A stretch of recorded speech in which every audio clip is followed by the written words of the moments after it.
The chair announces that Donald J. La direction annonce que Donald Trump a reçu la majorité des votes autorisés à cette convention et est choisi pour représenter le Parti républicain à la présidentielle.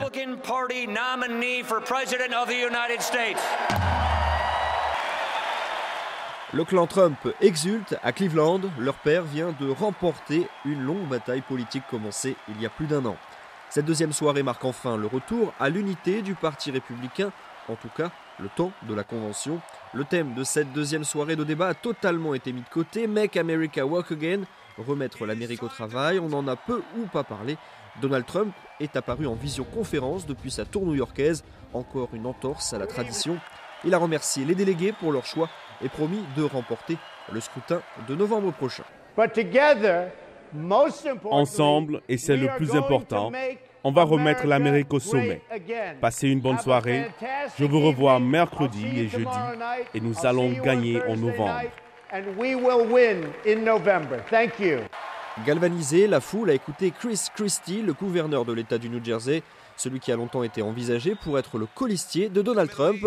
Chris Christie, très offensif, avec un discours à charge accusateur contre Hillary Clinton lorsqu'elle était secrétaire d'État.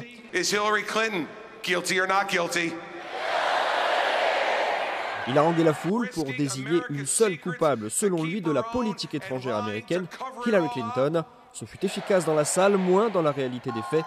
Chris Christie a aussi parlé des qualités du candidat Donald Trump. On a un homme qui n'a pas peur, on a un homme qui veut nous guider, un homme qui juge les gens sur leur performance, peu importe leur sexe, leur race, leur ethnie ou leur religion.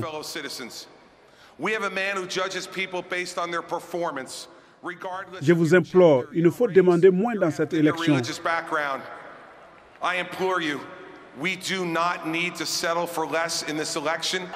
Et puis la touche personnelle de la soirée, après la femme du candidat lundi, c'est sa fille Tiffany Trump, 22 ans, la plus discrète des grands enfants de Donald Trump. Elle a prononcé un discours qui a atteint son objectif, donner une vision intime de son candidat de père. Un homme à l'écoute et attentionné selon elle. Donald Trump n'a jamais fait les choses à moitié et encore moins en tant que parent. Mon père a toujours pris des nouvelles de ma famille en Géorgie pour s'assurer qu'ils allaient bien. Mon oncle a servi lors de la guerre du Vietnam et mon arrière-grand-père de 97 ans lors de la Seconde Guerre mondiale. Donald Trump Jr. a aussi pris la parole.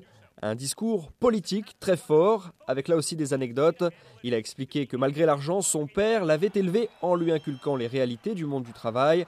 Un homme de valeur parfait pour être un homme d'État, selon Donald Trump Jr. On est venu à croire que résoudre nos plus grands problèmes était une tâche impossible. C'est pour cela que nous avons besoin d'un homme qui a pour légitimité d'avoir accompli l'impossible.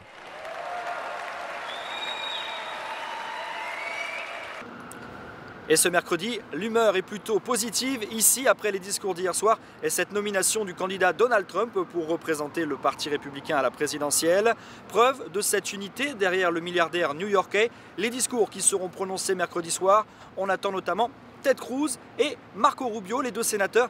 Ils étaient des adversaires farouches de Donald Trump lors des primaires.